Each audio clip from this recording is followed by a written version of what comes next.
How are you doing? Where the hell am I? It's a fighting tournament. This is a war for the fate of your world. I'm not some champion. I don't have transport. Got nothing to do with me. I find you annoying. Not the face! It's time. Alright, you big ugly fuck. Over here! Finish him!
Hello everyone, and a very warm welcome to the Smiling Frame channel. Make sure to hit that subscribe button and give this video a big thumbs up. Today, we are diving into a discussion about the movie Mortal Kombat 2021. The film opens with a visceral introduction to the martial arts world, showcasing the terrifying power of Shang Tsung's forces as they brutally eliminate a Shaolin monk protecting a secret lineage. We soon shift focus to Cole Young, a washed-up mixed martial arts fighter struggling to make ends meet, whose life is utterly unremarkable until the distinctive dragon marking appears on his chest. This mark, it turns out, is the key to a hidden heritage and an impending conflict. Cole's journey begins in earnest when he is ambushed by Sub-Zero, a formidable, ice-wielding assassin whose cold efficiency is reminiscent of the most relentless training regimens. This encounter forces Cole to flee, setting him on a path that leads him to Jax, a special forces major whose own connection to this ancient war is evident in his powerful physique and combat readiness. A readiness honed, perhaps, by years navigating high-stakes military operations. Jax, too, bears the dragon mark, indicating that the bloodline runs deep. Together, they travel to the remote, hidden temple where the surviving champions of Earthrealm are gathering. Here, Cole meets Sonya Blade, a fiercely determined soldier whose sharp investigative skills rival her proficiency in hand-to-hand combat. Sonya, having spent her career tracking these supernatural anomalies, provides the exposition needed for Cole to understand the stakes. A tournament, the Mortal Kombat, must be won, or Earthrealm will fall to the Outworld Empire. The temple environment is rich with history, serving as a training ground where the disparate talents of the heroes begin to coalesce. We meet Liu Kang, a disciplined warrior channeling the power of fire, whose dedication mirrors the unwavering focus of traditional martial arts masters. He guides Cole, often through frustrating drills, emphasizing that mastering the inner self is paramount to unlocking the external power represented by the dragon symbol. Their training is interspersed with visions and memories, grounding their present struggle in centuries of tradition. The plot thickens as the Outworld fighters, led by the ruthless Kano, a mercenary whose cynical demeanor masks a surprising utility, begin their systematic elimination of Earthrealm's champions. Kano's inclusion highlights the morally gray areas of this conflict. He's an opportunist, brought in for his crucial technological advantage, yet lacking the intrinsic honor of the Shaolin lineage. The exposition on the champion's powers reveals how each is intrinsically linked to their life experience. Cole's latent abilities begin to surface during sparring sessions, suggesting that his years spent fighting in the cage, absorbing punishment, and adapting on the fly were inadvertently preparing him for this superhuman arena. A key conflict arises when Sub-Zero, driven by an unwavering loyalty to Shang Tsung, systematically hunts down the Earthrealm fighters. His relentless pursuit brings him into direct confrontation with Jax, leading to a devastating battle where Jax's metal-enhanced strength is pitted against Sub-Zero's chilling control over cryomancy. The result is a heavy loss for Jax, underscoring the overwhelming power arrayed against them. The narrative accelerates towards the inevitable confrontation. Shang Tsung, observing from afar, seems assured of victory, his arrogance stemming from the consistent failure of Earthrealm champions to train adequately. However, the loss of Jax catalyzes a necessary shift in Cole. He realizes that merely possessing the mark is not enough. One must embrace their destiny. The final act culminates not in the official tournament, as Outworld has been cheating, eliminating challengers before the official start, but in a desperate, impromptu battle royale against Shang Tsung's champions, including Goro, the colossal, four-armed Shokan warrior whose brute strength is legendary. The fight sequences are breathtakingly elaborate, showcasing the unique abilities of each remaining champion. Liu Kang unleashes torrents of controlled flame, while Sonya utilizes tactical precision to outmaneuver opponents. Cole, finally tapping into the full extent of his dragon power, faces the ultimate test. In the climax, Cole fights Sub-Zero. It's a brutal display of close-quarters combat, forcing Cole to rely on instinct and the martial wisdom he has absorbed. He manages to turn Sub-Zero's own cold power against him, using the ice to freeze his opponent just long enough to deliver the decisive, fiery strike. This victory is not just physical. It represents the triumph of inherited potential realized through sheer will. The film concludes with the surviving heroes, Cole, Sonya, and Liu Kang, resolute. They have defended their realm for now, but the acknowledgement remains that Shang Tsung still exists. Cole, now fully embracing his role as the protector, sets his sights not on the next fight, but on hunting down the Dark Sorcerer, carrying the weight of his ancestors' legacy with a newfound hard-earned confidence. The true tournament, it seems, has only just begun. The weight of Cole Young's realization after Jax's incapacitation settles heavily upon him. It wasn't just about surviving the next punch. It was about acknowledging the historical burden etched onto his very skin. We see the raw frustration in Cole's eyes, the kind of desperate anger that fuels a fighter when the rules are tossed aside, a reflection perhaps of his own frustrating career, where talent often outpaced opportunity.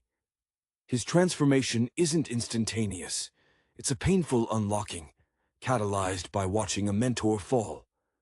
The emotional tapestry of the temple deepens as we revisit Liu Kang.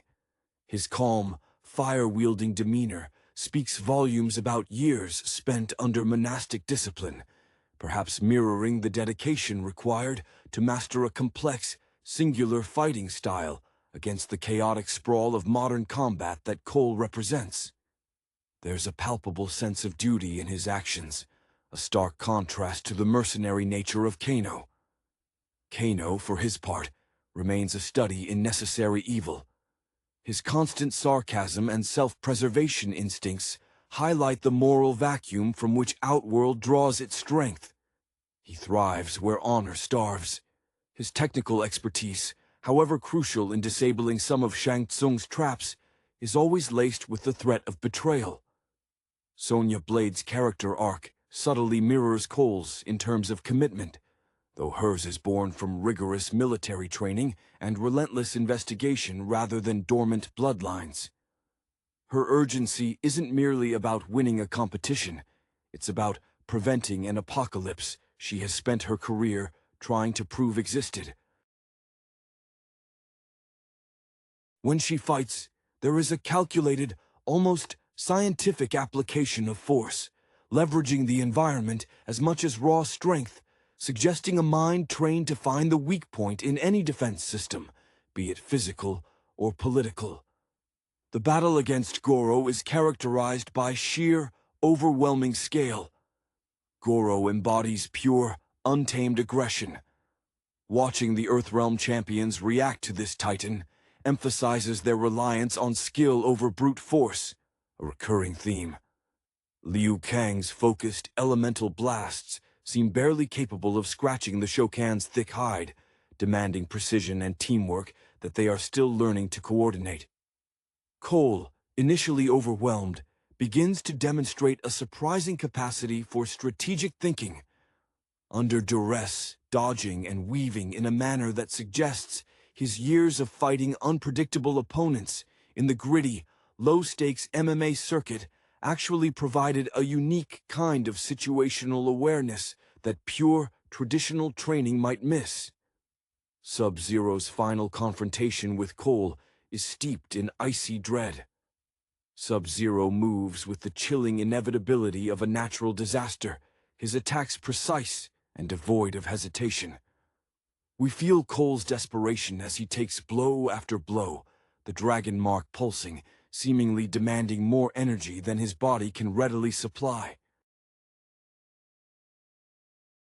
The turning point, Cole mastering the cold, using Sub-Zero's own icy blasts to momentarily encase his adversary, is a moment of profound understanding.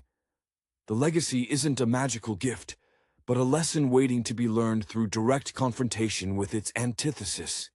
When Cole finally unleashes the full extent of his power, it's not just fire. It feels like a millennia of pent-up protective instinct finally erupting, a testament to the lineage fighting back against annihilation. The aftermath isn't triumphant revelry, it's grim satisfaction. The surviving trio, Cole, Sonya, and Liu Kang, stand amidst the wreckage, keenly aware that this was merely the skirmish before the true war. Cole's gaze, set now on tracking Shang Tsung, carries the solemnity of a man who has seen the true face of evil and accepted his mandate. His fighter's mentality has pivoted. The ring is gone, replaced by an endless battlefield where the stakes are the survival of an entire reality, a much heavier mantle than any championship belt could ever represent. The silence that follows their departure from the destroyed temple is heavy with purpose, hinting at the relentless pursuit yet to come. The quiet resolution following the battle against Sub-Zero leaves an emotional residue on Cole, a mixture of exhaustion and emergent purpose. The sheer physical effort required to access his full arcana felt like tearing muscle from bone, a visceral reminder that unlocking latent power demands a pound of flesh in exchange. His confidence is no longer the swagger of a cage fighter seeking his next paycheck. It's the quiet, centered assurance of someone who has stared down impossible odds and found an internal reservoir deeper than expected. He looks at his hands, no longer seeing them as merely instruments for throwing punches, but as conduits for something ancient and necessary. Liu Kang, having witnessed Cole's final breakthrough, regards the younger fighter with a renewed respect, recognizing the synthesis of discipline and raw potential. His own dedication, honed by years of isolation and ritual, the spiritual equivalent of an athlete dedicating their life solely to peak physical conditioning, now sees a counterpart in Cole's sudden, desperate mastery.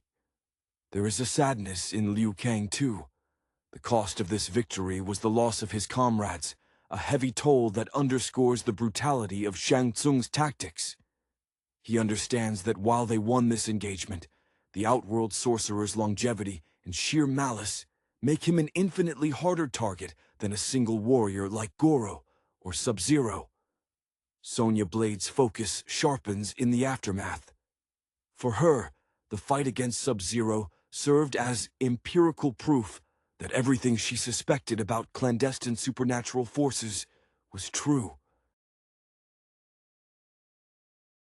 Her investigative drive, usually channeled into uncovering government conspiracies or tracking elusive targets, now has a tangible, terrifying focus. She moves with an almost frantic energy, already planning the next steps, calculating escape routes, and assessing potential threats, much like a highly trained operative planning a deep cover extraction under enemy fire. Her camaraderie with Cole is cemented not just by shared trauma, but by a mutual, unyielding commitment to eradicating the threat, a shared mission that transcends professional boundaries.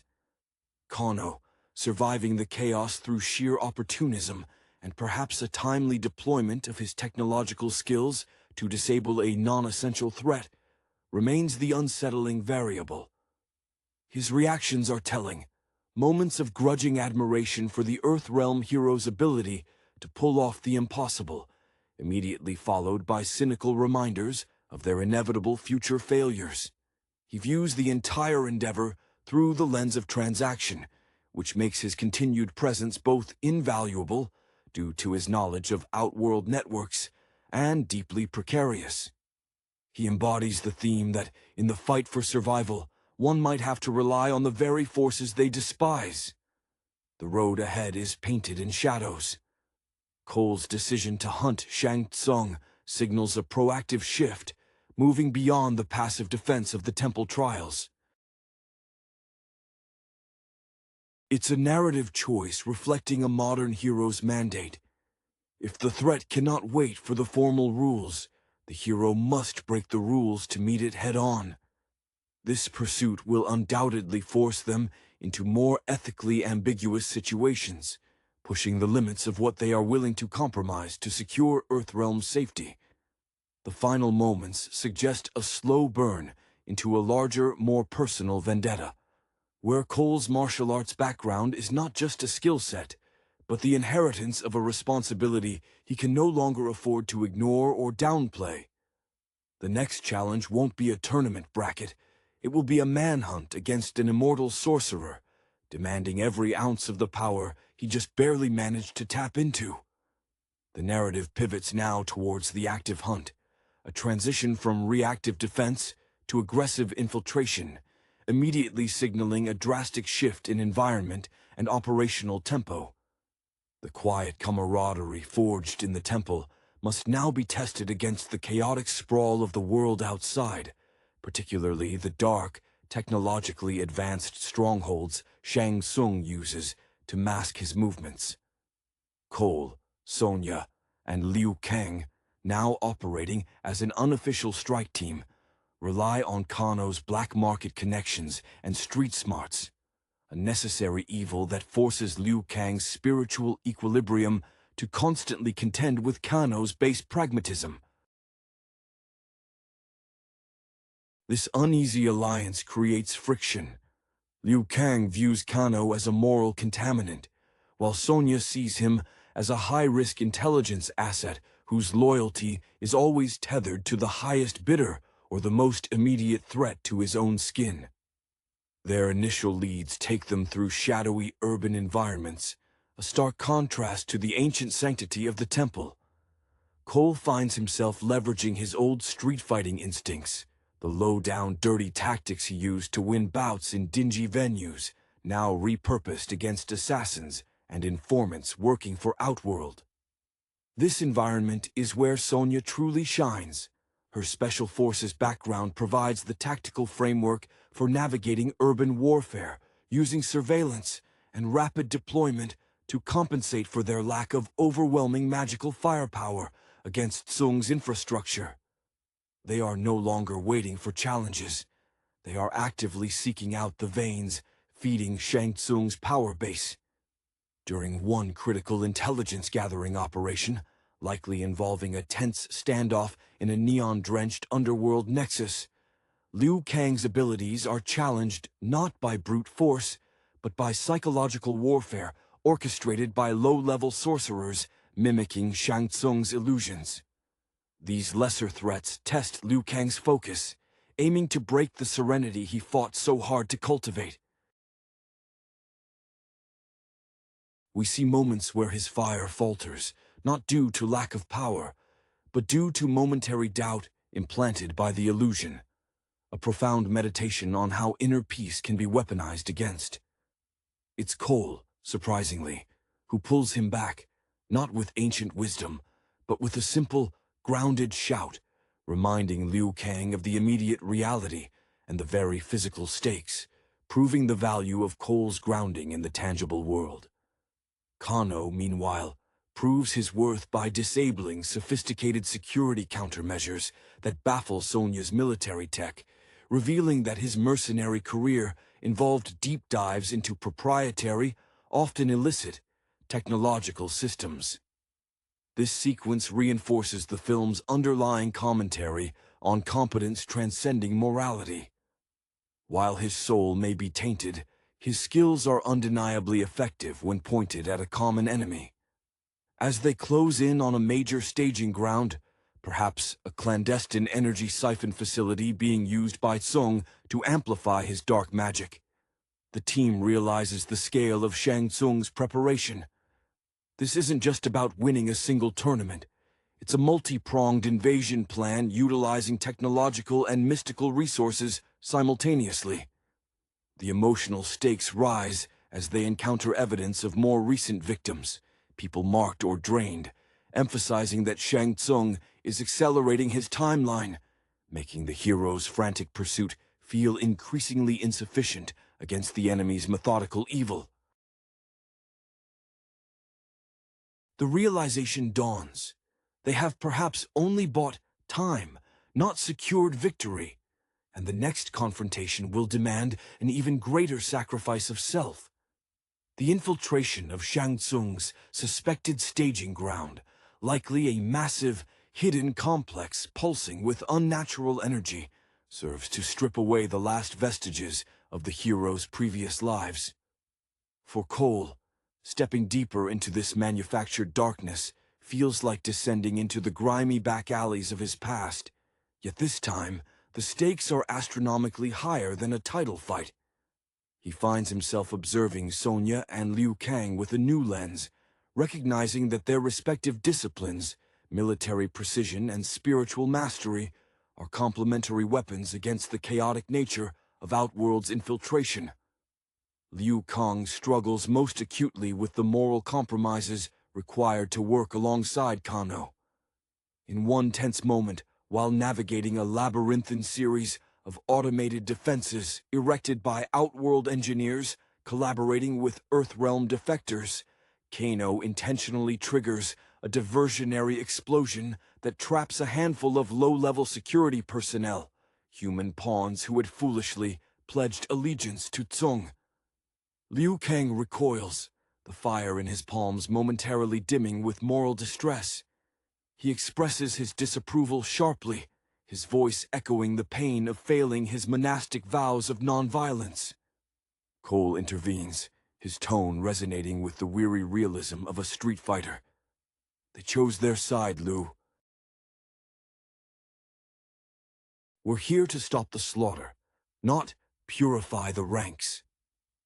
This exchange crystallizes the philosophical rift, Liu Kang fighting for purity and tradition, Cole fighting for survival and necessary brutality. Sonya, however, is the pragmatist holding the frayed edges of their team together. She uses Kano's tech expertise to hack into the facility's manifest, discovering that Shang Tsung isn't merely gathering power. He is actively searching for artifacts tied to the Elder Gods, seeking a method to bypass the ancient contractual limitations of the Mortal Kombat tournament entirely. This revelation electrifies her resolve, transforming her professional curiosity into a burning personal mission to prevent the rules of engagement from being irrevocably broken, which would mean total anarchy for Earthrealm. Her movements become sharper, her orders more decisive, pushing the group through tight spots with the ruthless efficiency of a commanding officer. As they breach the central control chamber, they find evidence that Shang Tsung himself has been using the facility to conduct horrifying experiments, not just on captured warriors, but on the ambient magical energy of Earthrealm itself. The emotional impact is visceral. Grotesque failures of magic litter the periphery, suggesting that Tsung views life as disposable fuel. This sight ignites a cold fury in Cole, eclipsing his earlier anger. It's a quiet, dangerous resolve, the kind that allows a fighter to absorb immense pain while calculating the perfect, fatal counterattack.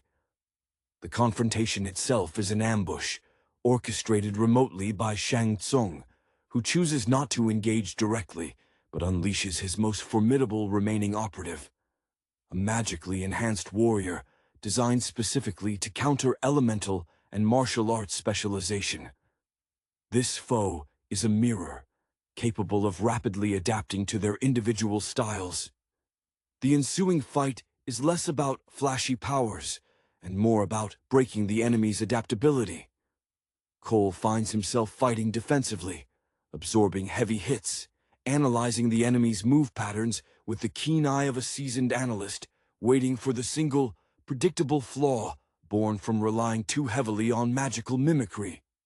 It's a chess match played with bodies, and in the end, Cole capitalizes on a fraction of a second hesitation when the mimicry fails to perfectly replicate the Dragon Mark's energetic signature, delivering a disabling blow that buys them the necessary minutes to escape with the critical data, confirming Shang Tsung's ultimate ambition and setting the stage for a global, desperate war waged outside the confines of any official arena.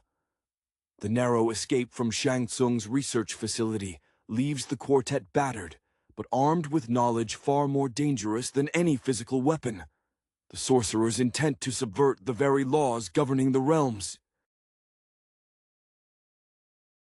The weight of this intelligence settles differently on each member. For Sonya, the confirmation that Tsung aims to eliminate the tournament structure entirely validates her lifelong suspicion that true power operates outside established norms. She is now driven by the need to expose this conspiracy to any remaining skeptical authorities, though she knows such an effort might be futile against a foe this powerful. Her focus is fiercely external, mapping out global defenses. Cole, however, internalizes the threat profoundly. The near defeat by the adaptive warrior forced him to confront the limits of his inherited power when faced with sheer magical engineering. His dreams become haunted by the corrupted experiments he witnessed, fueling a quiet obsession with finding a way to enhance his own arcana beyond the initial awakening. He begins to approach Liu Kang less as a master and more as a peer in the study of esoteric energy, seeking deep, almost esoteric understanding of the fire that now burns within him. He needs not just power, but absolute control, the kind of unflinching mastery Liu Kang embodies, but tempered by the necessary aggression Cole has accepted as his birthright. Liu Kang, witnessing the decay of Earthrealm's sanctity through Tsung's experiments, experiences a crisis of faith regarding the Shaolin path. The philosophy of non-interference and spiritual purity feels increasingly naive against a threat that delights in corruption.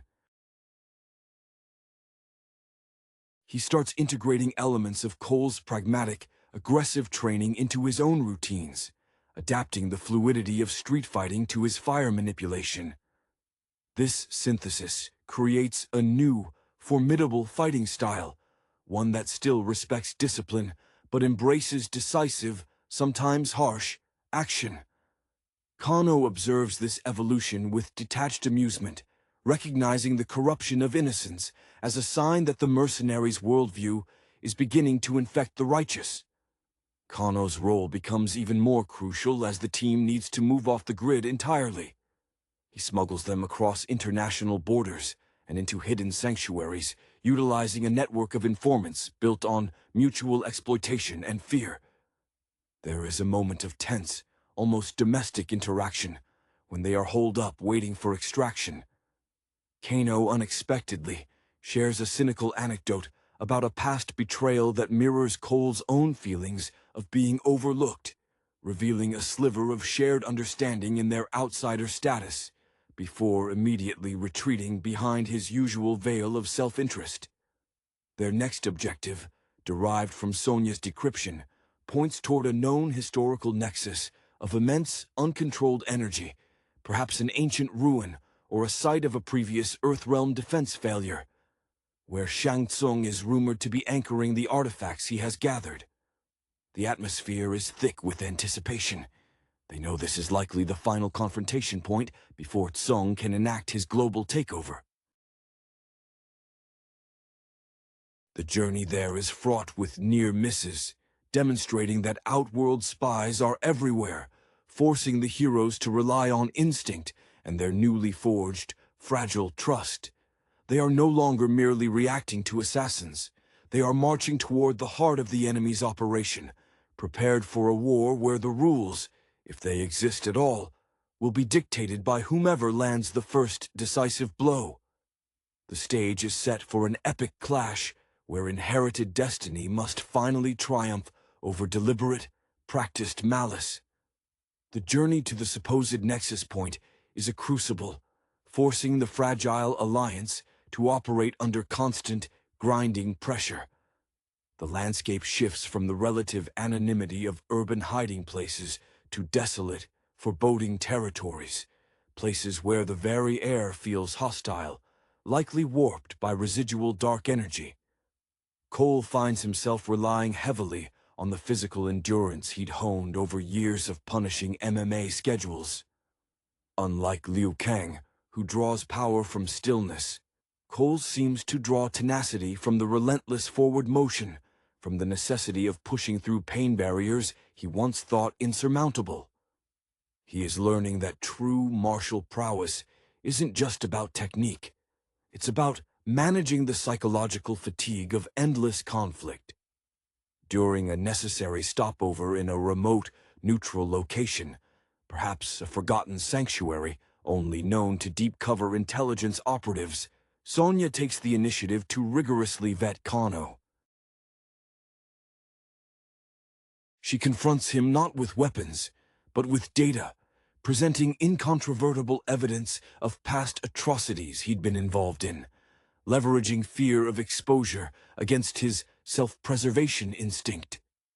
Kano meets her barrage with cold indifference, his cybernetic eye seeming to mock her attempts at moral accounting.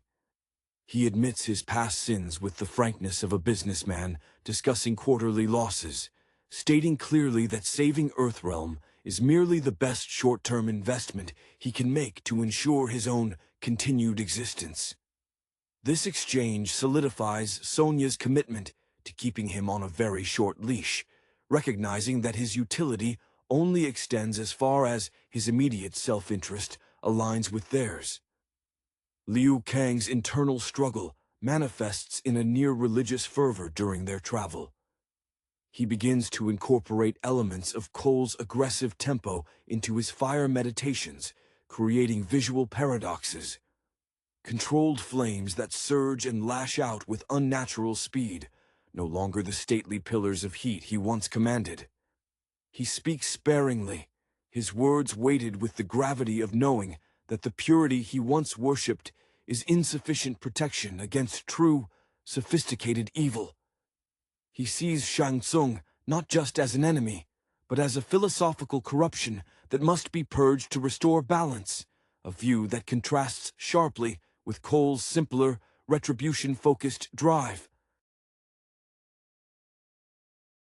The Nexus itself is revealed to be an ancient, pre-human structure, resonating with primal, untamed power, a place where the laws of physics are suggestions rather than mandates. As they approach, the very air thrums, causing minor, uncontrolled manifestations of their arcanas. Sparks fly from Cole's hands without intention, and Liu Kang feels a sudden, chilling dampness counteracting his inner heat. This instability signifies that Shang Tsung is near, actively warping the environment to his advantage. They discover that Tsung isn't just anchoring artifacts. He is conducting a ritual designed to create a permanent, localized tear between realms, using the Nexus's raw power as an amplifier. The scene is one of terrifying, sublime sorcery. Shang Tsung stands at the center, surrounded by floating, glowing objects of immense power, chanting in a language that seems to vibrate the very marrow in their bones. His posture exudes unassailable confidence, a silent declaration that he has outmaneuvered the supposed tournament structure entirely. The final confrontation is immediate and overwhelming. Shang Tsung wastes no time with dialogue or challenging invocations. He unleashes a torrent of dark energy, forcing the heroes into a desperate defensive posture. Kano's role becomes instantly critical. He deploys specialized jamming technology, creating a localized feedback loop that momentarily destabilizes Tsung's focus on the ritual, providing the necessary window for the champions to engage directly. This is no longer a fight for honor or rules. It is a brutal, chaotic scramble to dismantle the engine of invasion before the gateway fully opens. Cole, propelled by the necessity of protecting the world he belatedly realized he belonged to, charges forward, the dragon mark blazing on his chest like a beacon against the encroaching darkness, ready to meet the master sorcerer on terms of pure, lethal combat. The direct engagement with Shang Tsung is a brutal awakening for the Earthrealm champions. Facing the sorcerer himself is fundamentally different from fighting his assassins. Tsung moves with an unnerving grace, his power manifesting not as blunt force, but as a pervasive, suffocating control over the very essence of their surroundings. He doesn't just throw energy, he twists the atmosphere, making every breath shallow and every movement a calculation against immediate supernatural harm. Cole's initial charge, fueled by righteous fury and the need to protect the vulnerable Kano, who is frantically maintaining the electronic disruption, is met with an immediate, debilitating telekinetic counter. Cole is slammed against the ancient stone, the air forced from his lungs, experiencing a sensation far beyond physical impact. It's the feeling of his very connection to his arcana being severed by superior will. Liu Kang understands instantly that brute force against this level of mastery is suicide. He pivots from direct attack to defense, creating a rapidly rotating sphere of intense fire around the group, a dynamic shield meant to deflect the continuous, insidious, magical assault Tsung is directing. This requires monumental concentration, causing Liu Kang to sweat profusely, his face a mask of strained devotion, as he pushes his spiritual limits to maintain the perimeter against the sorcerer's casual barrages. The strain shows how far he has moved from the placid monk to the desperate warrior. Sonya, seeing the elemental defense falter under sustained pressure, focuses entirely on the artifacts floating around Tsung. Her military training kicks in, demanding target neutralization over direct combat. She utilizes specialized, high-frequency sonic disruptors, the few pieces of tech she managed to secure before going completely off-grid, aiming to shatter the physical anchors of Tsung's ritual. Each successful hit causes a visible flicker of pain or annoyance, on Tsung's otherwise impassive face, signaling to Sonya that she has found a functional weakness in his over-reliance on metaphysical power.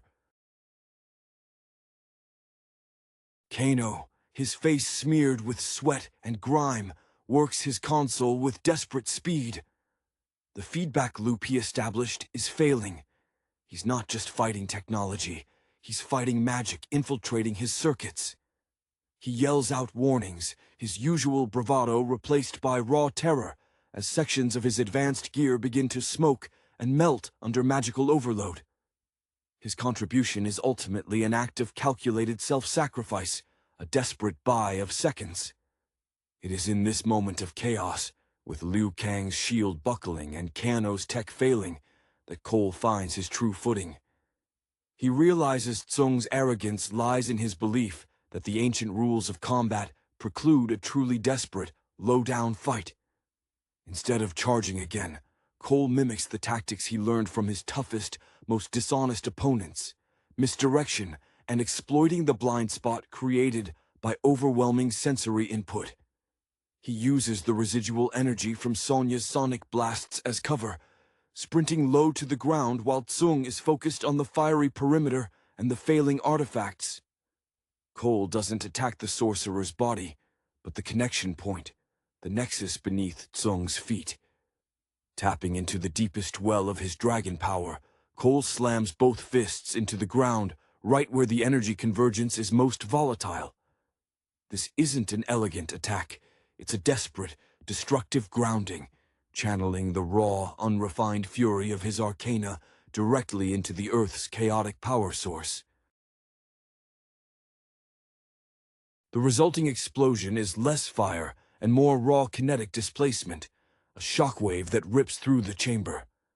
Shang Tsung, caught mid-incantation and physically rooted to the nexus, is thrown violently backward. The spell breaks, the artifacts scatter, and the dimensional tear snaps shut with a deafening vacuum of sound. Tsung rises, momentarily stunned, his regal composure shattered, revealing true, impotent rage. He recognizes that he has been beaten not by superior training or ancient prophecy, but by the unpredictable savagery of the modern fighter embracing his raw potential. He vanishes in a plume of dark smoke, an admission of tactical defeat, but certainly not death. The immediate aftermath is deafening silence. The heroes stand exhausted, the air smelling of ozone and scorched stone. Kano collapses beside his smoking equipment, breathing heavily but alive. Liu Kang sinks to one knee, spiritually drained. Cole stands over the epicenter of the blast, his body trembling from the massive energy expenditure, but his stance is one of final victory, a hard-won, ugly win. They have saved Earthrealm from immediate annihilation, but the taste of victory is tainted by the knowledge that Shang Tsung remains at large, wounded but unbroken, now keenly aware of the specific threat posed by Cole Young's unique brand of untamed power. The hunt will now become a relentless pursuit of a shadow, armed with the grim satisfaction of having cracked the invincible facade of their primary enemy. The scattering of Shang Tsung and the sudden closure of the interdimensional rift leave the heroes in a state of suspended animation, the adrenaline slowly receding to reveal deep, bone-aching exhaustion. The Nexus, once humming with malign energy, now sits silent, a monument to a near apocalypse averted by sheer willpower and pragmatic teamwork. Cole, feeling the physical repercussions of channeling such immense power through a body not fully acclimated, leans heavily on his fists, the dragon mark on his chest cooling from a white-hot intensity to a faint, steady ember. He understands that this victory was merely a reprieve, bought at the cost of near self-destruction. Sonya is the first to regain full operational capacity, her military instincts immediately kicking in to secure the perimeter and assess the damage. She moves among the debris, not with triumph, but with the grim focus of a field medic checking for critical injuries. She manages to salvage a few fragments of the magical artifacts Tsung had been using, stuffing them into specialized, shielded containers. Evidence that will be impossible to ignore, even if the world outside remains willfully blind to the truth of the threat. Her respect for Kano solidifies, albeit grudgingly. His willingness to risk complete annihilation to maintain the jamming signal bought them the crucial few seconds.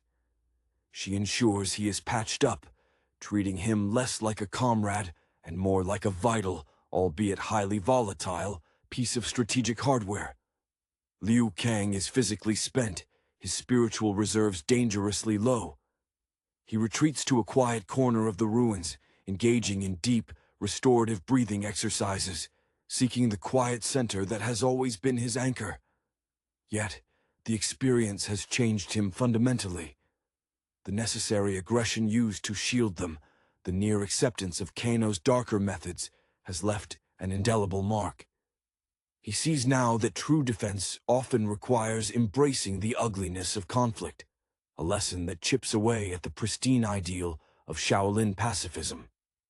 He realizes that the purity of his power must now be tempered with the strategic ruthlessness Cole embodies, lest they be constantly reacting to the enemy's immorality.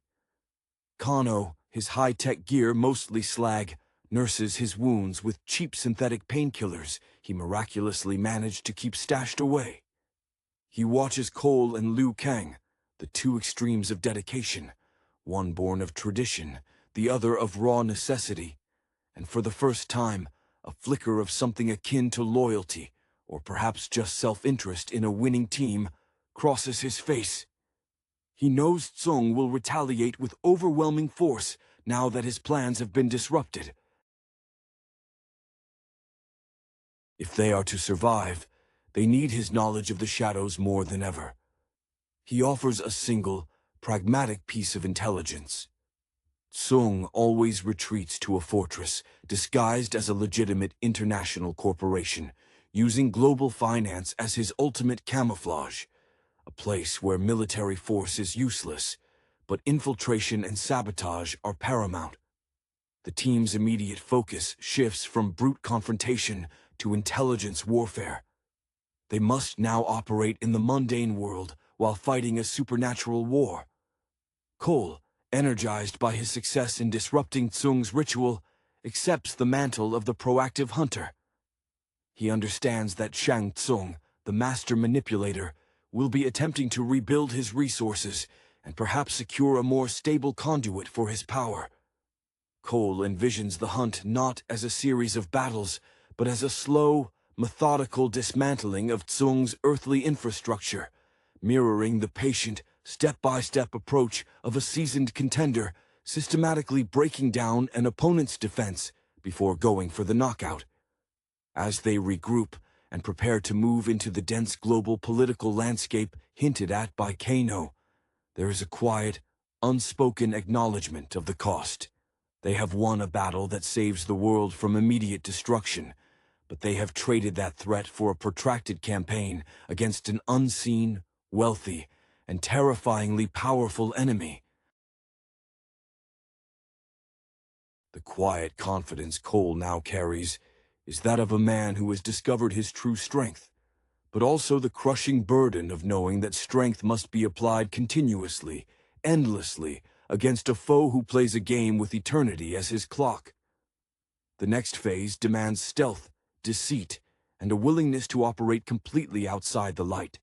A world where Liu Kang's purity will be tested daily, and where Cole's nascent leadership will be defined by his ability to manage these volatile, necessary compromises. The transition from the raw, ancient energy of the Nexus to the cold, calculating world of international espionage is jarring. Operating under Kano's cryptic guidance, the heroes dive into the shadows of global finance, where Shang Tsung's earthly facade as a legitimate corporation shields his continued machinations. This environment demands a level of subtlety that chafes against the direct, forceful nature of both Cole's fighting style and Liu Kang's spiritual discipline. Cole finds himself having to temper his dragon-fueled outbursts. He can no longer simply unleash devastating kinetic energy. Such displays would attract immediate, unwanted governmental scrutiny that could expose their operation. He begins to train in secret with Liu Kang, not on fire versus ice, but on controlled energy redirection, learning to channel his arcana into minute physical actions, a perfectly timed flick of the wrist to disable a security camera, or a localized surge of heat to momentarily jam a digital lock. His growth now hinges on precision over volume, a necessary evolution for an MMA fighter entering a world of spies and counter-surveillance. He sees this meticulous control as the ultimate expression of dominance, the ability to wield immense power while appearing utterly ordinary. Sonya becomes the undisputed leader in this operational theater. She navigates the bureaucratic quicksand and digital defenses with practiced ease, using her military credentials as both a shield and a subtle weapon. She treats Kano's intel with extreme skepticism, constantly running parallel checks, her distrust a necessary barrier against his inevitable double-cross. There's a subtle, almost competitive energy between her and Cole. She respects his power, but she trusts her years of training in verifiable tactics far more than inherited mysticism. She pushes the team to secure tangible proof of Tsung's global involvement, aiming to build a case strong enough to force established world powers to acknowledge the outworld threat, a task that seems increasingly Sisyphean. Liu Kang's struggle with compromise deepens. Working within the deceitful corporate structures forces him to witness human greed and betrayal on a massive scale, far exceeding the isolated villainy of the assassins. He feels the spiritual contamination of the environment acutely. During a high-stakes data extraction mission, requiring them to infiltrate a heavily secured server farm, Liu Kang uses his fire not to attack, but to create near-perfect thermal decoys, guiding Sonya's hacking efforts by masking their real location. It's an act of subtle, almost artistic deception, and while it saves the mission, it leaves him spiritually hollowed out. He begins to question if saving Earthrealm is worth sacrificing the very principles he swore to uphold. Kano thrives in this ambiguity. He revels in the complexity of digital infiltration and exploiting loopholes. During the server raid, he sacrifices a significant portion of his remaining cybernetic augmentations, not to save a comrade, but to guarantee the successful upload of incriminating data that will destabilize a major shell corporation Tsung uses for funding. He views this as a necessary expenditure, akin to burning fuel to reach a destination.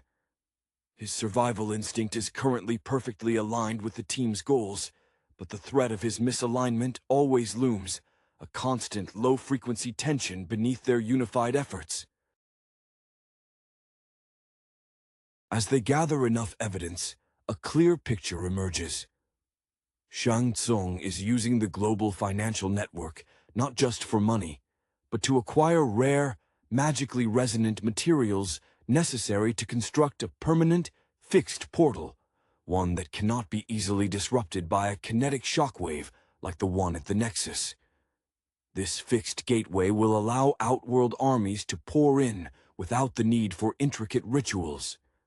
Their intelligence points to a location, a high-profile global summit, or a massive infrastructure project financed entirely by Tsung's corporation, as the planned site of activation. The heroes realize they are not just hunting a villain, they are racing a countdown clock to a full-scale invasion. The next encounter will not be a skirmish. It will be the decisive battle for Earthrealm's sovereignty, fought in the open, where their disparate skills must finally merge into a single, unbreakable defense. The 2021 adaptation of Mortal Kombat bursts onto the screen with a visceral energy, immediately signaling its allegiance to the source material's core ethos. Brutal, kinetic combat laced with supernatural overtones. This iteration, helmed by Simon McQuarrie, manages the tricky feat of appeasing longtime fans while offering a relatively accessible entry point for newcomers, largely by prioritizing the spectacle of the tournament itself, even if the narrative scaffolding surrounding it sometimes feels thinly stretched. Central to the film's success is the focus on Cole Young, a character created specifically for this cinematic universe. His arc, tracing a lineage to the celebrated warrior Hanzo Hasashi, is intrinsically tied to the mythos of Earthrealm's champions. Cole's journey from a somewhat hapless MMA fighter, grappling with debt and professional obscurity, mirrors the classic underdog trope. This grounding in the recognizable reality of modern combat sport provides a necessary contrast to the heightened fantastical elements that soon engulf him. We see in Cole the potential for greatness, a potential awakened not by destiny alone, but through rigorous, often painful, initiation into a secret world. His relative lack of established fighting pedigree, compared to characters like Sonya Blade or Jax, allows the audience to discover the rules of this enhanced reality alongside him. The film cleverly utilizes established figures to anchor the lore. Sonya Blade, portrayed with sharp competency, embodies the pragmatic military intelligence necessary to counter otherworldly threats. Her dedication is palpable, reflecting a disciplined approach to training and analysis that contrasts sharply with the raw, instinctual fighting styles of others. Jax, the Special Forces operative, serves as the immediate physical manifestation of Earthrealm's resistance, a man whose commitment to duty is etched into his powerful physique. His introduction immediately sets a high bar for physical capability within the human ranks. However, the true magnetic pull of the narrative resides with the returning legends. Liu Kang's portrayal captures the disciplined, spiritual focus of a Shaolin monk, echoing the martial arts philosophy that permeated early entries in the franchise. He represents the traditional path of the warrior, one forged through internal peace as much as external striking power. The villainous ensemble is where the film truly leans into its visual excess. Goro, the four-armed Shokan prince, is rendered with impressive CGI, embodying the sheer, terrifying physical superiority that the Earthrealm champions must overcome. Yet the standout antagonist is undoubtedly Sub-Zero, Baihan. His spectral presence and mastery over Absolute Zero are presented with chilling effectiveness. The film wisely dedicates significant time to showcasing his terrifying power, often setting the tone for the ensuing violence. His icy precision stands in stark opposition to the fiery chaos often associated with Scorpion, a dynamic that is the very heart of the franchise's most iconic rivalry. The film's primary narrative thrust is the establishment of the Mortal Kombat tournament, or rather, the justification for its near absence in the present day. This decision to delay the grand one-on-one structure favored by the games in favor of escalating skirmishes allows for diverse fight choreography.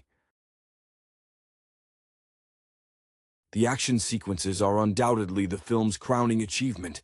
They are unflinching, kinetic, and refreshingly direct, finally delivering the R-rated brutality that fans had long craved. We see the distinct flavors of each fighter manifest: Cole's evolving hybrid style, Sonya's tactical use of modern weaponry, and the truly iconic fatalities. The film understands that these moments are not just violence, they are character statements, the ultimate expression of a warrior's spirit or lack thereof. The aesthetic lineage of the film seems heavily influenced by late 1990s and early 2000s action cinema, particularly in its use of heightened reality, though the modernization of the costume design and visual effects keeps it tethered to contemporary expectations. While the screenplay occasionally sacrifices depth for momentum, prioritizing getting characters to the next inevitable confrontation. This focus results in a surprisingly streamlined experience. It is a film primarily concerned with honoring the essence of the video game, challenging champions, ancient oaths, and the spectacular, gory consequence of failure. It functions best as a bridge, setting the stage for a potentially deeper dive into the tournament's complexities in subsequent installments, having successfully re-established the visual language and raw power of the Mortal Kombat universe for a new generation.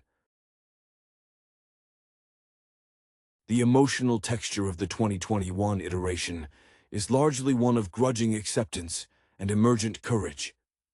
Cole Young's initial reluctance, driven by the need to protect his family and maintain a semblance of normal life, is a relatable anchor against the backdrop of otherworldly stakes.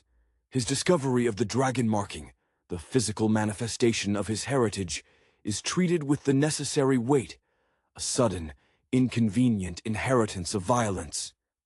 This burden is particularly potent when contrasted with the hardened veterans. Sonya Blade, for instance, carries the weariness of someone who has seen too much evidence of the impossible without the cultural framework to process it easily. Her skepticism towards the mythological aspects, even while fighting alongside them, provides necessary dramatic tension. She is the bridge between the procedural world of military intelligence and the arcane realities overseen by figures like Raiden.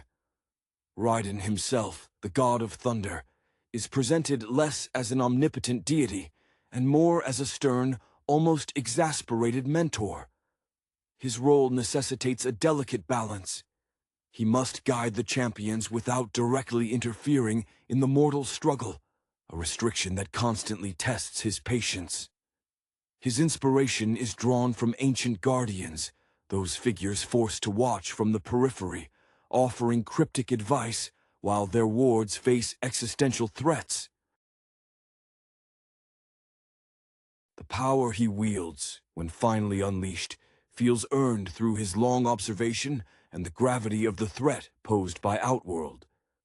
The portrayal of Jax deserves further examination concerning his physical transformation. His initial injury, resulting in the loss of his arms, is a significant turning point.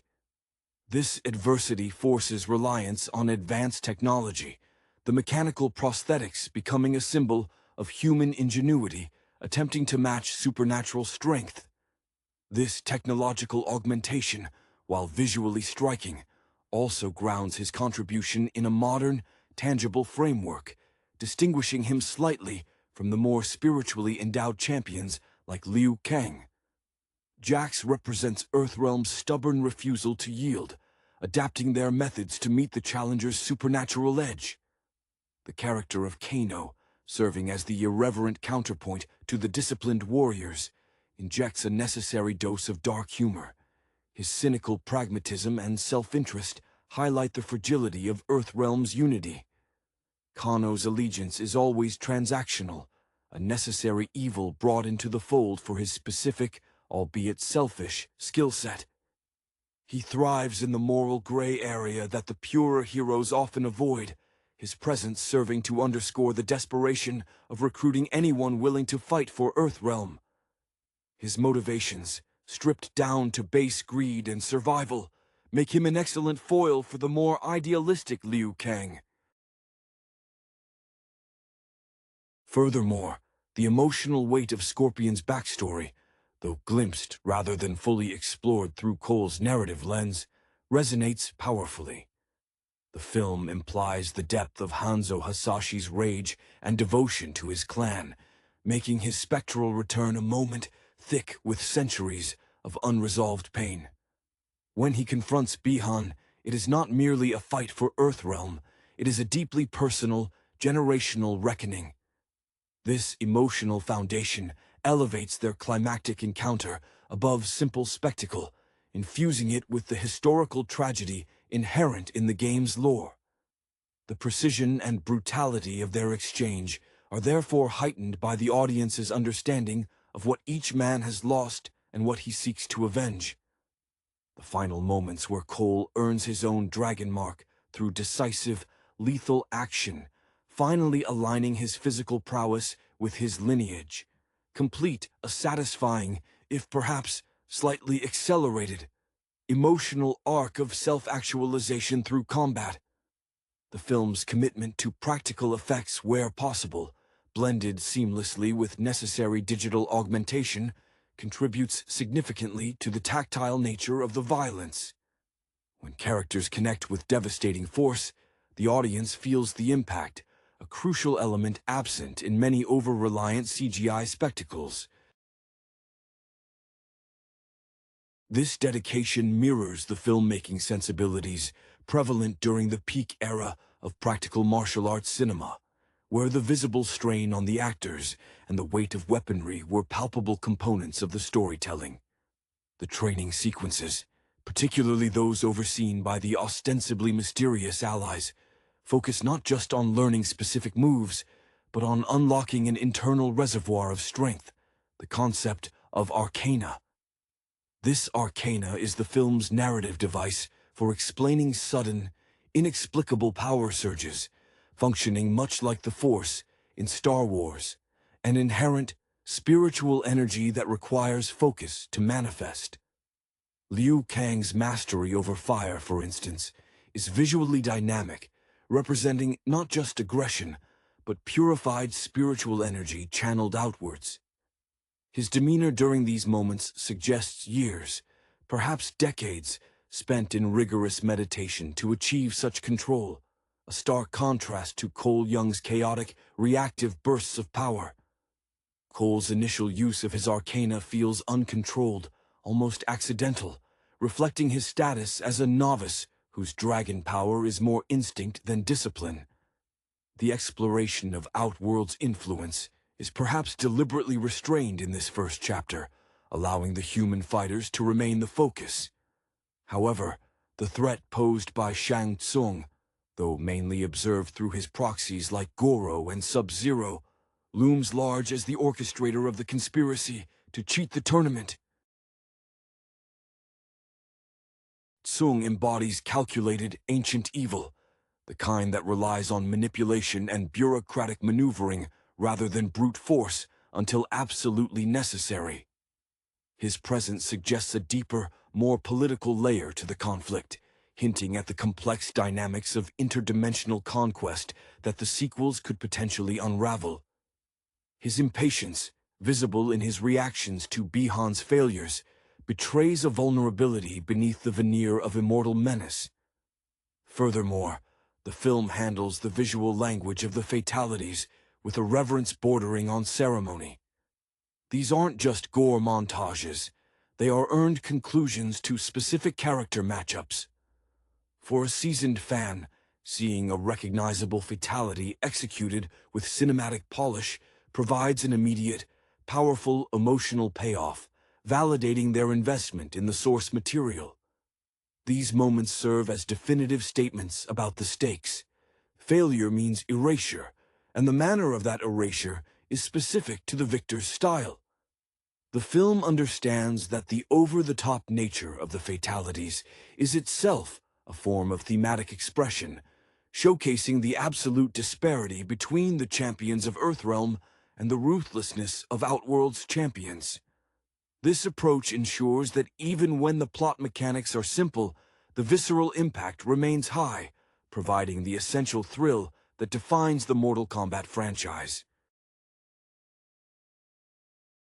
The sound design plays a surprisingly crucial, often underrated role in solidifying the film's atmosphere and the distinctiveness of its combatants. Every clash, every spectral shift, and every guttural cry is amplified to convey weight and consequence. The distinct auditory signature of Sub-Zero's ice manipulation, a sharp, crystalline crackle accompanying its expansion, immediately signals mortal danger, contrasting sharply with the thunderous roar accompanying Raiden's interventions or the searing whoosh of Liu Kang's fireballs. This deliberate attention to aural texture ensures that even sequences lacking narrative novelty retain an immediate sensory grip. When Scorpion finally unleashes his signature, "Get over here," Spear, the sound effect, meticulously reconstructed from fan expectation, lands with the satisfying thud of nostalgic recognition, proving that fidelity to established sensory cues is as important to audience satisfaction as visual fidelity.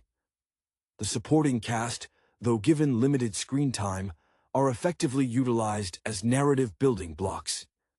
Characters like Cabal and Nitara, while perhaps less developed than the core Earthrealm fighters, serve primarily to showcase the sheer variety and escalating threat level emanating from Outworld.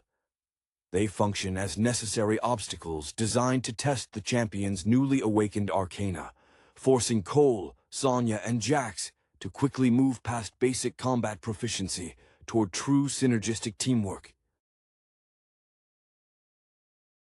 This necessity for rapid cohesion is a thematic undercurrent. Earthrealm's disorganized collection of fighters must forge bonds under fire, whereas Outworld's champions seem to operate under the grim, unified obedience enforced by Shang Tsung. The relationship dynamics, particularly between the newly initiated Cole and the more experienced Liu Kang, carry a familiar mentorship energy, echoing classic martial arts narratives where the student must prove themselves worthy of the master's teachings. Liu Kang, embodying the stoic dedication often seen in martial arts film protagonists, provides a benchmark for Cole's progress. His emotional restraint highlights Cole's frequent outbursts of panic or aggressive improvisation. This contrast is vital. Liu Kang represents the ideal achieved through traditional discipline, whereas Cole embodies the necessary adaptation and hybridization required when facing a sudden, overwhelming, multi-dimensional threat. The film subtly implies that Cole's unique blend of MMA background and inherited power makes him the necessary wild card that Outworld failed to account for in their long-term planning, an unexpected variable in their centuries-old scheme. This sense of potential disruption keeps the audience invested in Cole's progression, despite his initial lack of conventional heroism. The utilization of specific locations further reinforces the distinct identities of the characters and the overarching conflict. The initial training ground, nestled away from modern interference, serves as a necessary sanctuary where the esoteric rules of the tournament can be explained and absorbed without the distraction of the mundane world Cole Young clings to. This isolation allows for the intense, focused transformation that martial arts narratives often demand. It is a crucible removed from everyday consequence, designed specifically for supernatural escalation. Raiden's headquarters functions as a pocket dimension of focused intensity, a place where time and conventional logic seem to bend to the urgency of the impending tournament. Conversely, the brief but potent glimpses into Outworld's aesthetic, particularly the environments inhabited by the villains, speak volumes about their culture. These spaces feel inherently oppressive, often characterized by harsh, unnatural lighting or decaying, ancient grandeur, suggesting a realm where life is cheap and power is the only currency. This visual dichotomy, the relative safety and natural grounding of Earthrealm's champions versus the alien hostility of their foes' domains, is a classic narrative shorthand that efficiently communicates the high stakes involved in defending one's home dimension. Even minor character introductions, such as the brief appearance of a fighter testing the Earthrealm champions, are staged within environments that immediately telegraph menace, ensuring that every transition maintains a level of visual drama appropriate for the source material. The film's pacing, while criticized by some for rushing the narrative setup, is arguably tailored for a generation raised on condensed digital storytelling. It prioritizes the payoff, the fight, over the protracted explanation, trusting the audience to recognize and accept the core premise of champions battling for dimensional survival. This streamlined approach prevents the lore from becoming overly dense, allowing the emotional impact to derive primarily from the physical confrontations rather than complex exposition dumps. When Cole finally connects his MMA training with the dragon power, the visual language suggests a merging of disciplines, a modern warrior finally accessing an ancient wellspring, which is a much more immediate and satisfying resolution for an action film than a purely philosophical awakening would have provided. The underlying emotion here is validation, the proof that every scraped knee and every debt incurred in the mundane world was ultimately preparation for this singular, epic confrontation. The directorial choices regarding the visual presentation of the fighting styles are deeply rooted in established cinematic precedents for martial arts spectacle, yet infused with the unique supernatural signature of the franchise. McQuarrie seems to have studied the weight and impact achieved in films featuring actors like Tony Jaa, or those from the golden age of Hong Kong action cinema, where the framing emphasizes full-body movement and clear sequential storytelling within the brawl. However, unlike purely grounded martial arts features, the special effects here are not merely adornments, they are integrated extensions of character identity. When Jax utilizes his mechanical arms, the sound of grinding metal and hydraulic exertion provides a counterpoint to the ethereal flow of Liu Kang's chi manipulation, creating a complex auditory and visual tapestry in team skirmishes. This commitment ensures that the supernatural elements serve the action rather than overwhelming it. The dynamic between the Earthrealm champions, while forged quickly, develops a convincing, if abbreviated, sense of camaraderie built on shared near-death experiences. Sonya Blade, initially the most resistant to accepting the mysticism, undergoes a subtle shift from hardened skeptic to essential teammate. Her reliance on technology and tactical precision never fully evaporates, but her willingness to trust Raiden's guidance and Liu Kang's spiritual insight solidifies her integration into the unit. This professional evolution mirrors the practical necessity of the situation. Individual skill is insufficient against the layered threats of Outworld. Her relationship with Jax is naturally one of mutual respect between military professionals, grounding the more fantastical elements in a recognizable tactical partnership. In terms of character depth, the film leans into the tragic resonance of Hanzo Hasashi and Bihan, using their confrontation as the emotional zenith that bookends the film. Scorpion's resurrected state is a visual masterpiece of rage given form, a specter bound by duty and vengeance. His movements possess a desperate, furious speed, devoid of the measured grace afforded to the living champions. This raw, untamed power is the consequence of betrayal and loss, making his brief appearances profoundly impactful. The film manages to convey centuries of animosity through the intensity of their exchanges, leveraging the audience's inherent understanding of ultimate rivalry. This focus elevates the rivalry beyond a mere checkpoint fight. It is the necessary catharsis that defines the stakes of the entire tournament structure. What happens when power is wielded without restraint or honor? Cole Young, witnessing this elemental clash of vengeance, gains the ultimate, if terrifying, lesson in the cost of true commitment to a fight.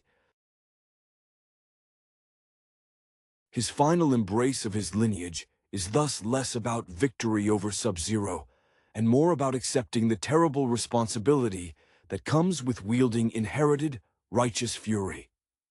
The exploration of Cole Young's lineage, while serving as the primary narrative vehicle for exposition, also highlights a broader theme of rediscovered identity within the ensemble.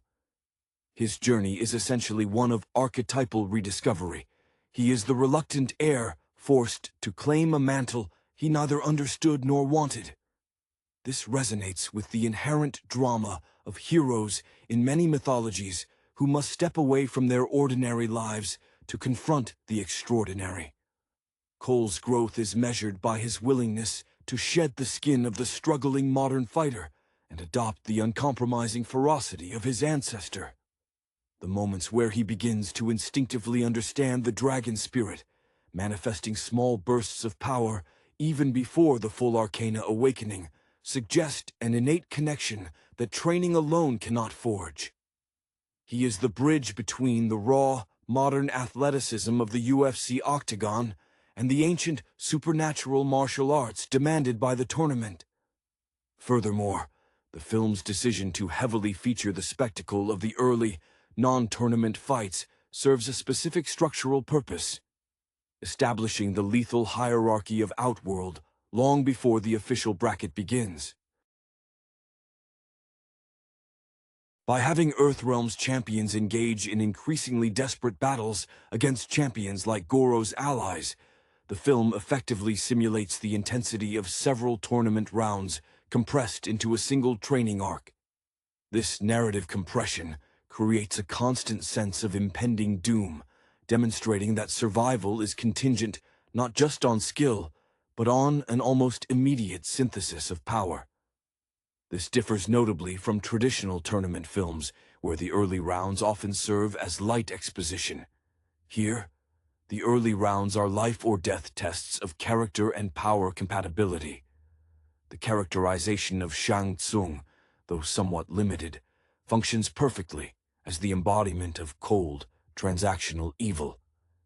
His presence is felt through the relentless pursuit and inevitable casualties inflicted by his champions. He is the master manipulator whose power lies in orchestration rather than direct engagement, a necessary foil to the visceral, hands-on approach of the physical fighters.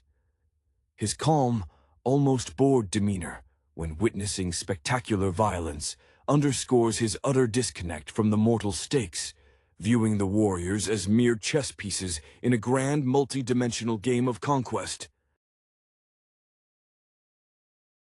This distance from the direct fray builds anticipation for a potential sequel where, perhaps, the supreme sorcerer is forced to engage on a more personal, less protected battlefield, providing the audience with the satisfaction of seeing his carefully constructed control finally shattered. The film successfully lays the groundwork for this eventual reckoning by showcasing the profound emotional and physical cost his scheming inflicts upon Earthrealm. The deliberate pacing regarding the unveiling of the actual Mortal Kombat tournament structure also feeds into the film's thematic exploration of commitment versus hesitation. By focusing the entire runtime on the assembly, training, and initial skirmishes leading up to the first sanctioned bout, the film elevates the concept of preparation to a primary dramatic concern. In many adaptations, the tournament begins almost immediately, reducing the time spent developing the reluctant hero. Here, the forced isolation and relentless training under Raiden's tutelage serve as a necessary purification rite for Cole and the others. They are not entering the arena as established champions. They are being forged into champions under extreme duress, acknowledging that the challenges posed by Outworld are already overwhelming the accepted protocols. This sustained focus on the training camp allows for smaller, crucial character moments that breathe life into the ensemble.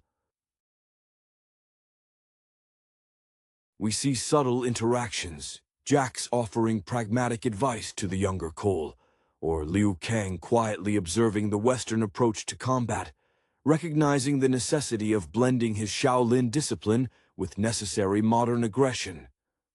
These quiet moments of cross-cultural martial arts exchange are often more revealing about the depth of Earthrealm's potential than the loudest fight scenes.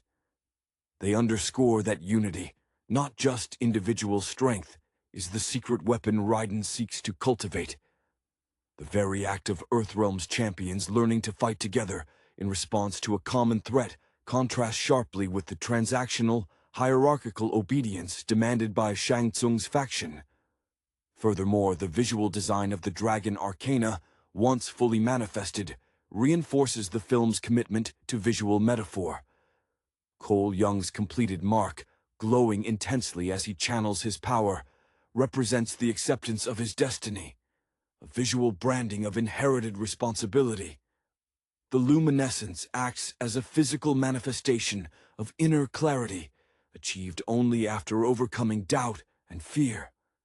This glowing mark is a badge of honor and a target simultaneously, signaling to both allies and enemies that he has crossed the threshold into true warrior status. This visual shorthand is highly effective, providing immediate audience recognition of his achieved power level without requiring lengthy internal monologue.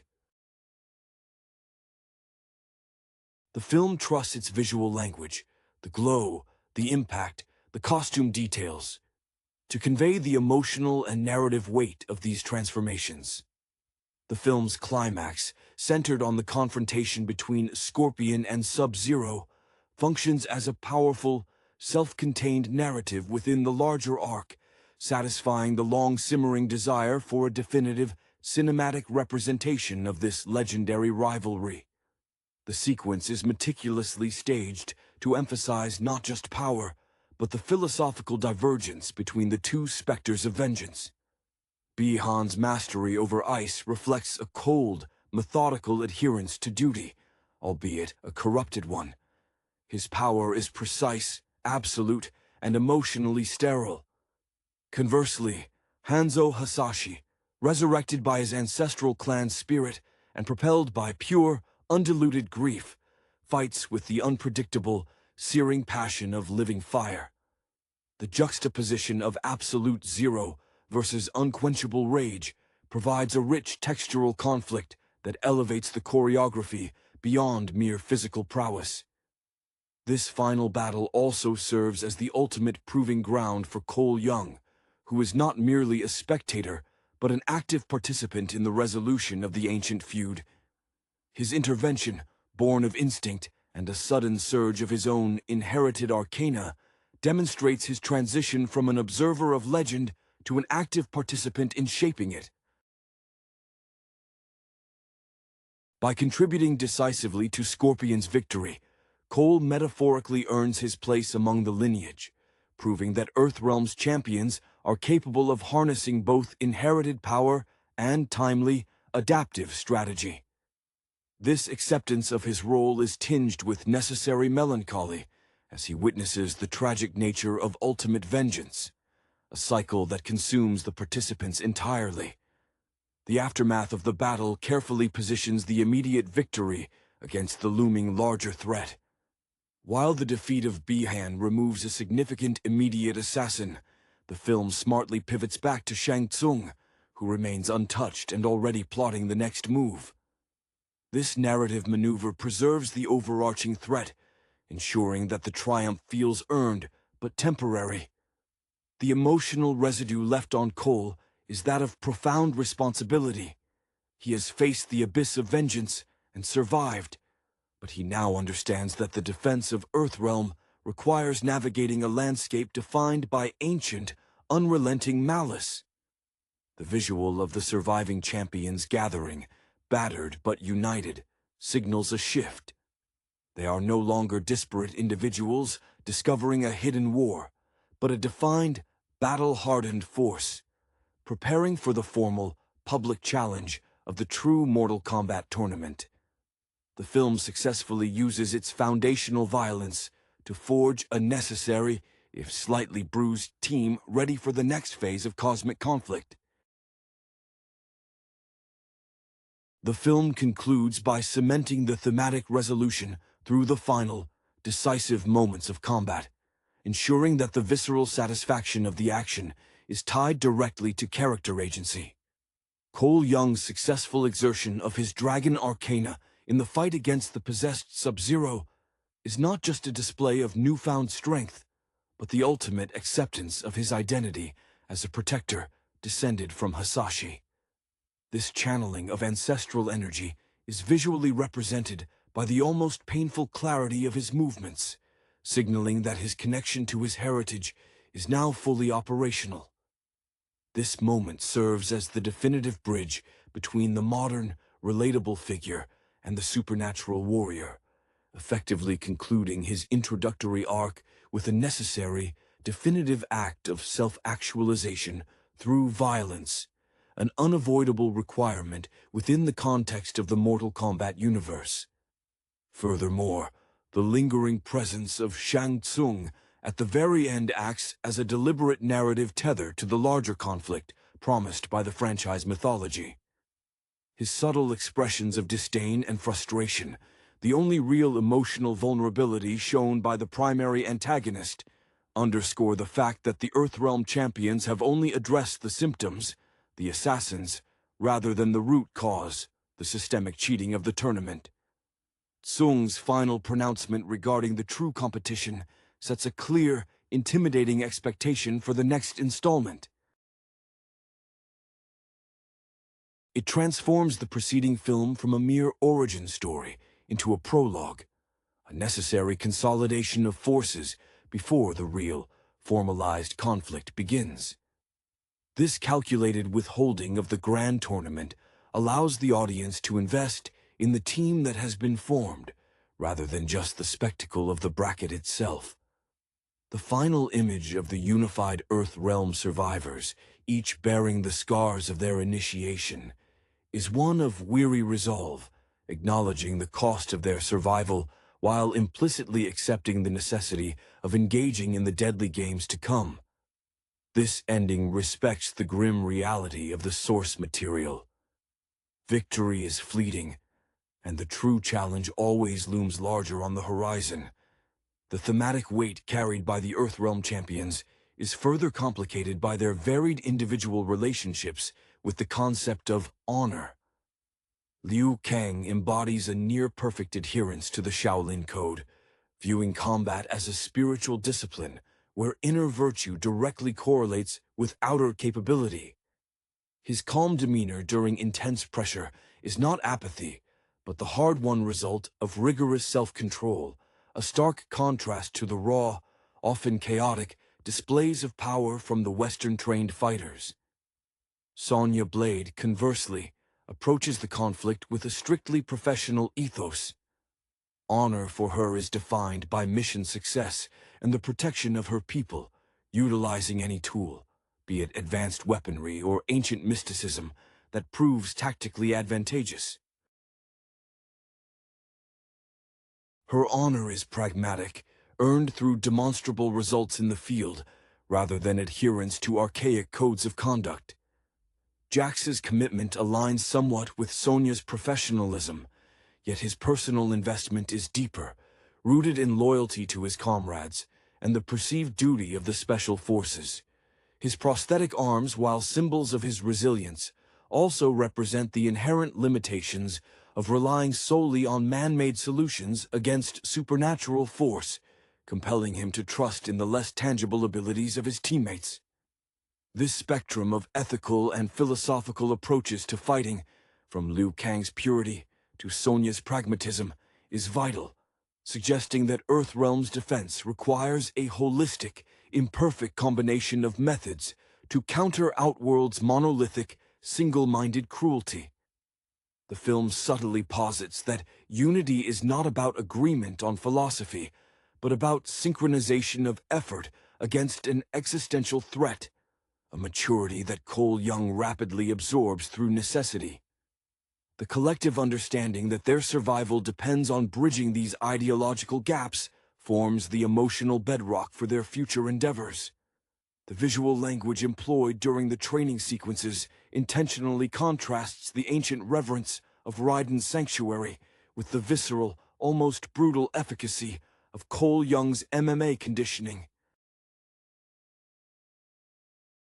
When Cole first attempts to emulate the disciplined forms taught by Liu Kang, his movements are stiff, his breathing ragged. The physical manifestation of a man whose combat knowledge is rooted in televised combat and controlled aggression, not spiritual alignment. The camera often lingers on the sweat dripping from his brow, emphasizing the sheer effort required to bridge the gap between two entirely different worlds of fighting. This struggle is profoundly felt. Cole isn't just learning techniques. He is fighting against the ingrained habits of a lifetime spent in the modern, hyper-competitive, yet ultimately less consequential fighting sphere. In contrast, Liu Kang moves with an almost liquid grace, his fire mastery appearing less like an aggressive explosion and more like an unavoidable, natural extension of his will.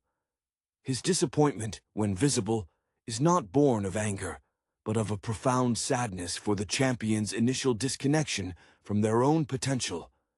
He views Cole's reliance on physical brawn over internal focus as a profound waste of the inherent gift, a modern ailment affecting the Earthrealm warrior's ability to tap into the deeper wellspring of arcana. His mentorship is characterized by pointed silences and perfectly executed demonstrations, forcing Cole to confront his own impatience and cultural biases regarding what true power requires. Even the depiction of the environment within the sanctuary speaks to the theme of guardianship and isolation. The air feels heavy, laden with the history of previous conflicts. Perhaps there are subtle visual echoes of past champions, shadows in the periphery that only Raiden acknowledges. This reinforces Raiden's own burden. He is not just mentoring fighters, he is curating the final line of defense, knowing that the failure of this current crop means the end of everything protected by his lineage. The sanctuary, therefore, is not just a gym. It is a meticulously maintained historical archive of Earthrealm's defense strategy, constantly under threat of becoming a tomb. This underscores the immense, unspoken pressure borne by every champion who steps across its threshold. The emotional landscape of the Earthrealm champions is further delineated by the sheer weight of the unknown burdens they carry into the tournament. Sonya Blade, despite her military discipline, harbors a fierce, almost desperate protectiveness over the possibility of a world beyond her comprehension. Her initial cynicism towards Raiden and the mysticism stems not from outright disbelief, but from a deep-seated fear of relinquishing control in a situation where protocol and technology are rendered obsolete. Her vulnerability surfaces in unguarded moments when she stares at the symbols or artifacts within the sanctuary, suggesting a quiet yearning for the certainty that her military life once afforded her. This internal conflict, the need to adapt to the supernatural while desperately clinging to the rationale, makes her eventual acceptance of the arcana principles all the more meaningful. Jax, in contrast, wears his emotional burden more openly, often manifesting as a gruff exterior that masks deep anxiety about legacy and failure. His cybernetic enhancements, while providing necessary offensive capability, are also a constant, heavy reminder of past battles and physical sacrifice. When he observes Cole and Liu Kang mastering elemental control, there's a flicker of envy mixed with professional respect. Jax, the epitome of technological advancement and physical might, must confront the idea that the ultimate defense lies in something entirely internal and non-mechanical. His emotional anchor is often found in his unwavering loyalty to Sonya, an alliance built on shared experience that grounds their otherwise fantastical mission in recognizable military camaraderie. For Liu Kang, his deep-seated sense of duty carries the quiet tragedy of self-sacrifice. His dedication to maintaining the purity of the Dragon Arcana places him in a position of spiritual isolation. He carries the expectation of generations of dedicated warriors, and every moment Cole struggles with discipline feels like a minor failure on Liu Kang's part to properly shepherd the next generation. His occasional brief smiles are profoundly impactful precisely because they are so rare, signaling a moment where he sees a flash of true potential, a validation of his own arduous path. This emotional restraint makes him the embodiment of stoicism, a necessary counterweight to the raw, untamed emotion displayed by Scorpion and the burgeoning reactive power within Cole. The audience understands that for Liu Kang, this fight is not about personal glory, but the preservation of a sacred tradition, lending his every action an air of solemn finality.